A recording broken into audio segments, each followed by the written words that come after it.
Acalasia puede afectar, dice, de igual manera a hombres y mujeres. ¿Cuál es la definición de la acalasia? Dice, se produce por la incapacidad del esófago al contraerse y empujar el alimento hasta el estómago. Es la ausencia de contracciones peristálticas, dice, por falta de relajación del esfínter superior que impide el correcto paso de los alimentos hacia el estómago. Entonces, ¿qué dice? Aquí vamos a ver nuestro esófago.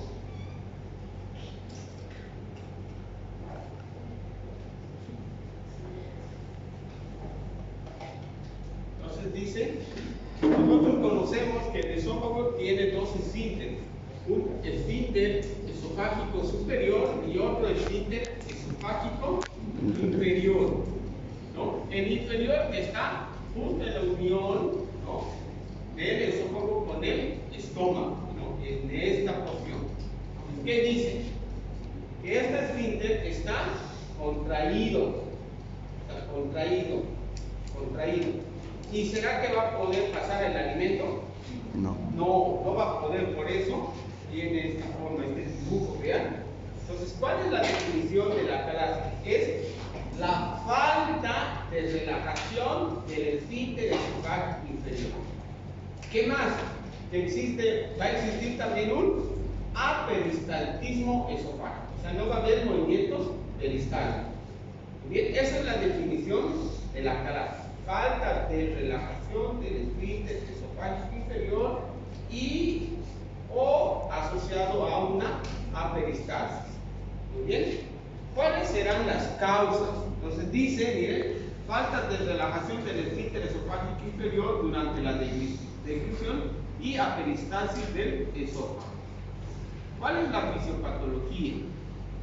Dice que en esa región, ¿no?, está afectado el plexo esofágico de Auerbach. O sea, nosotros ya conocemos que hay 4 capas en el esófago, y una de estas capas es la capa muscular externa, que está inervada por el plexo de Auerbach. Entonces, ese plexo está afectado, ¿no? Está afectado ese plexo, la cual está produciendo esa contracción.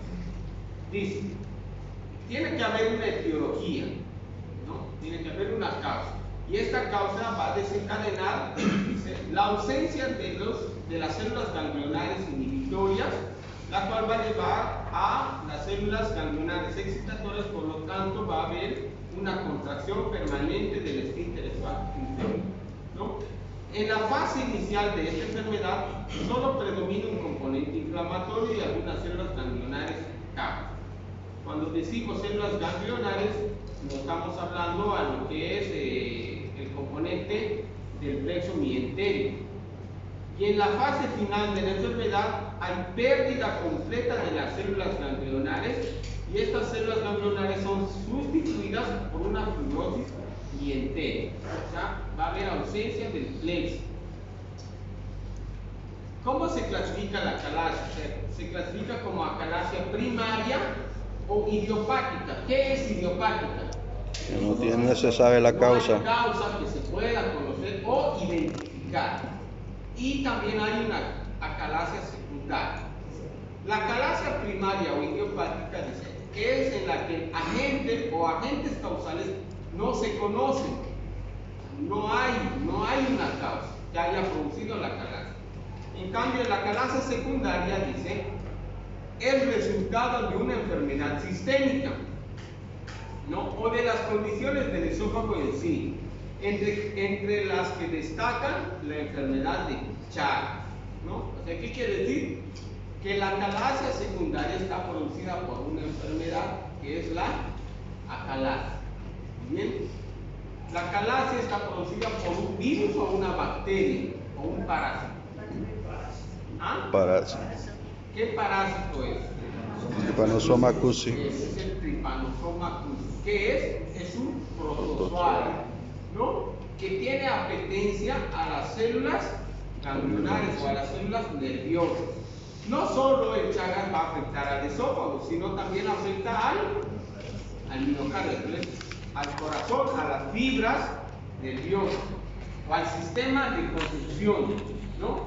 Afecta al sistema de conducción, produce alteraciones en el sistema de conducción como una fibrilación o bloqueos, y al producir bloqueos el corazón no funciona bien, entonces ya para compensar empieza a latir más y va produciendo una cardiomegalia, ¿no? Lo mismo en el colon, que va a atacar a las células ganglionares, va a destruir a las células ganglionares. ¿Y qué va a hacer? No va a haber ese movimiento peristáltico. ¿Qué va a hacer?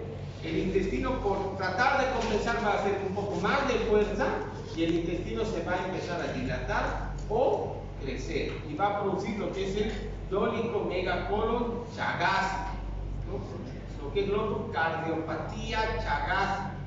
Y en la enfermedad que estamos avanzando va a producir lo que es la acalasia. Muy bien. ¿Se entiende, no ven? Sí. ¿Sí o no? Sí. Perfecto. Vamos.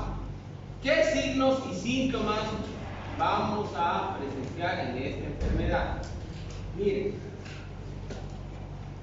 Dice, un signo va a ser la pérdida de peso de forma involuntaria. Entonces, ¿cómo vamos a traducirlo esto? Porque el paciente, en primera instancia, esto no se va a dar de forma rápida, o sea, es con el tiempo, de forma crónica, ¿no? Esta contracción sostenida. Entonces, el paciente va a sentir dolor primero al deglutir, digamos, va a sentir dolor al hacer pasar estos alimentos. ¿Qué se llama eso? Se llama disfagia. Entonces, hay tres tipos de disfagia. Disfagia hacia alimentos sólidos, disfagia hacia alimentos semisólidos y disfagia a líquidos. El paciente en primera instancia va a sentir disfagia a alimentos sólidos. Va a comer un pedazo de carne o un pedazo de pan, de una masa, va a sentir dolor. ¿Qué hace el paciente? Va a dejar de comer eso. Va a comer un poco comida licuada, entonces semisólido, entonces va a ir sintiendo dolor. Hasta cuando la enfermedad avanza totalmente, entonces hasta el agua va a producir dolor, ¿no? ¿Por qué? Porque esta va a haber una contracción sostenida que no va a dejar pasar los líquidos, los alimentos, ¿no? Entonces, ¿qué hace el paciente? Va a dejar de comer por dejar de sentir este dolor. Entonces, por eso hay pérdida de peso. Todos los pacientes con acalasia son flaquitos, se van a ir dando cuenta. Otros síntomas: dificultad en la deglución de líquidos y sólidos, lo que habíamos dicho, la disfagia. ¿Puede haber reflujo? No. ¿El reflujo qué era? El paso de alimentos del estómago hacia el esófago. ¿Este alimento llega al estómago? No. No. Entonces no va a haber reflujo. ¿Qué va a haber? Regurgitación. Regurgitación, porque el alimento no llega al estómago. Llega solo al estómago y esto se va dilatando y va produciendo esos vómitos, ¿no? O esa regurgitación. Dolor torácico que puede incrementarse después de comer o puede sentir este dolor en la espalda, cuellos y brazos y presentar también tos. ¿Cómo vamos a llegar a hacer el diagnóstico? El diagnóstico primero vamos a hacerlo con una historia clínica. Tenemos que ver de dónde viene el paciente. Por ejemplo, si este paciente viene, digamos, si es de Bolivia, este paciente viene de los valles, por ejemplo, Cochabamba, Sucre, Tarija, entonces seguramente este paciente tiene la enfermedad de Chagas, ¿no? Porque son lugares endémicos, ¿no? Ahora en Brasil igual, hay lugares endémicos, ¿no? Hay lugares endémicos. Entonces hay que ir viendo, ¿no? De dónde viene el paciente, ¿no? Ahora hay que también hacer un diagnóstico diferencial con el cáncer, ¿no?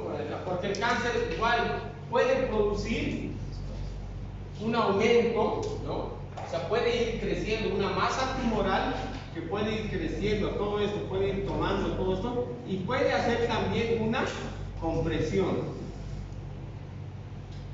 ¿no? Puede hacer también una compresión. Por eso a veces hay que hacer diagnóstico diferencial de acalasia y de cáncer en pacientes mayores de 60 años.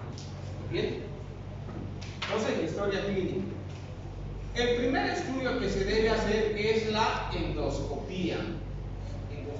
¿Qué es la endoscopía? Es un estudio, ¿no?, que se introduce una cámara por la vía oral, por la boca, ¿no?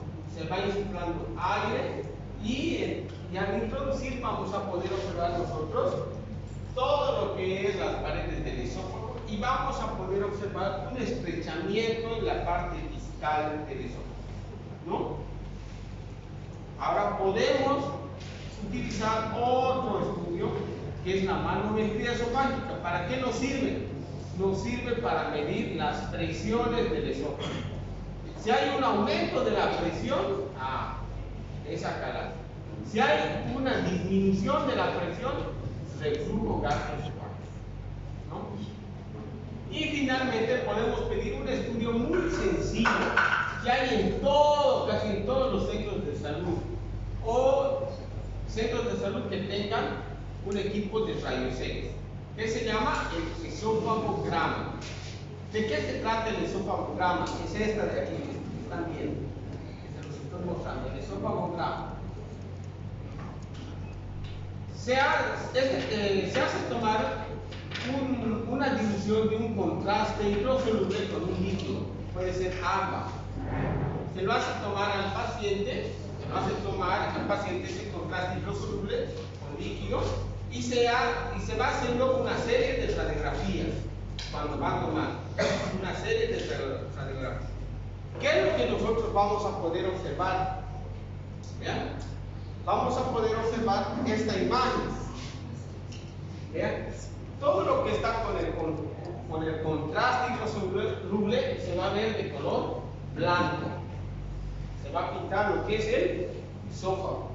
Entonces, aquí, ¿qué vamos a poder observar? Vamos a poder observar, vean, una dilatación del esófago y en la parte distal del esófago, vamos a poder observar una terminación en forma cónica.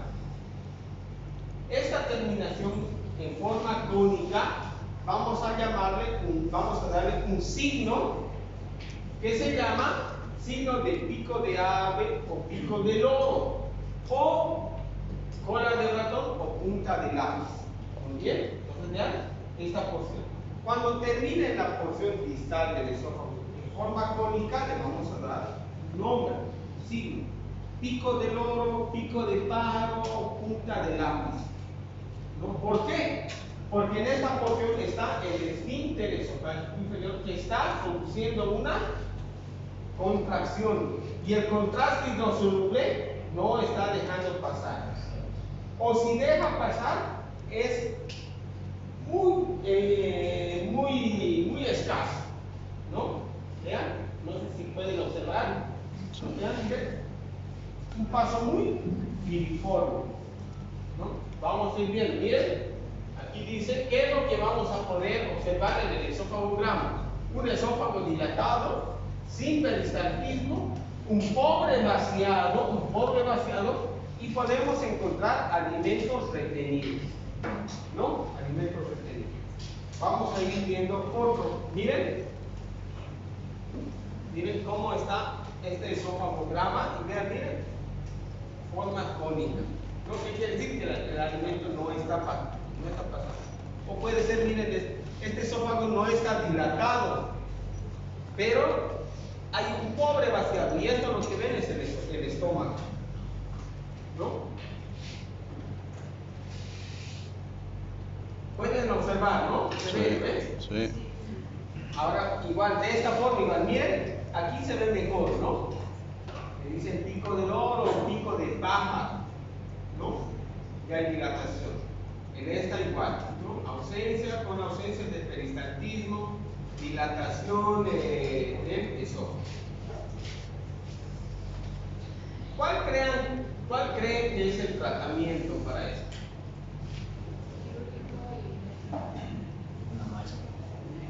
Una malla. ¿Cómo nos va a ayudar la malla? Con un reemplazo de válvula.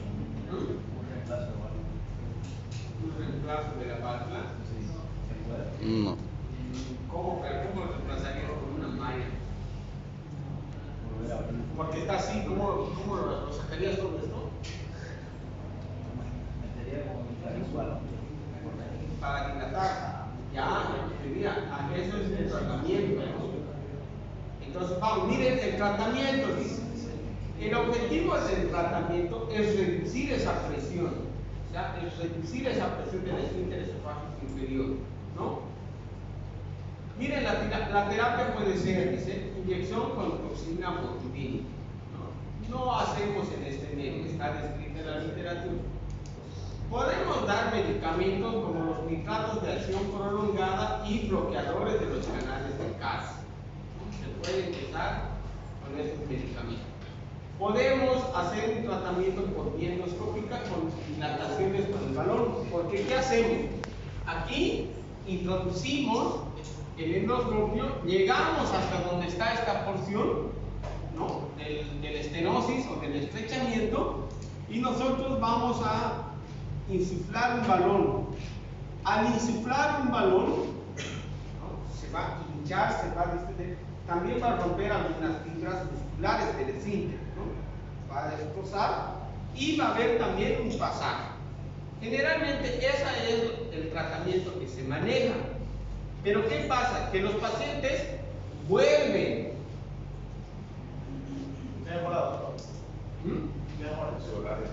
Ya. Ahorita, por favor. Tenemos 5 minutos más.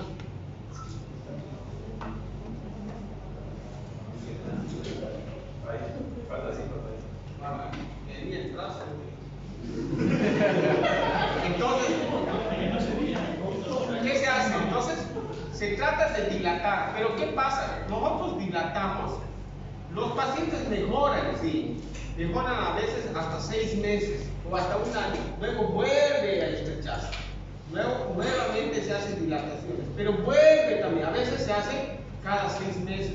Luego a veces se hace cada 3 meses. Entonces, en esos casos ya se tiene que pensar en un tipo de cirugía. ¿Y qué cirugía se llama? Aquí está. Se llama cirugía llamada esofagomiotomía. ¿De qué se trata? ¿Qué está sucediendo en el esófago? ¿Qué está comprimiendo? Son las fibras musculares, ¿no? Porque es el esfínter. Entonces, nosotros, ¿qué tenemos que hacer? Romper estas fibras musculares. Por eso dice esófago, que es mío, músculo, tomía, corte. Entonces, todas estas fibras musculares tenemos que romperlas de tal modo que se libera lo que es el esófago. Y también, nuevamente, se restablece el paso. Bien, a ver si hay aquí una. Miren, así. Este es el esófago, pero aquí ya se ha hecho el corte de la miotomía. O sea, al hacer el corte, entonces vean, miren cómo se expande la mucosa y la submucosa. Se expande y nuevamente se restablece el paso. ¿No? Esto es, si ustedes recuerdan, las 4 capas. Las mucosas, la submucosa, la muscular externa y la serosa. Solo se corta la muscular y la serosa.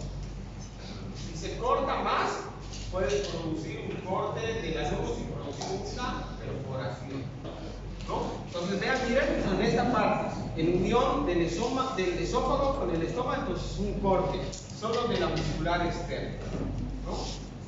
Ya les voy a ir mostrando la técnica la próxima clase. Muy bien, hasta aquí vamos a quedar.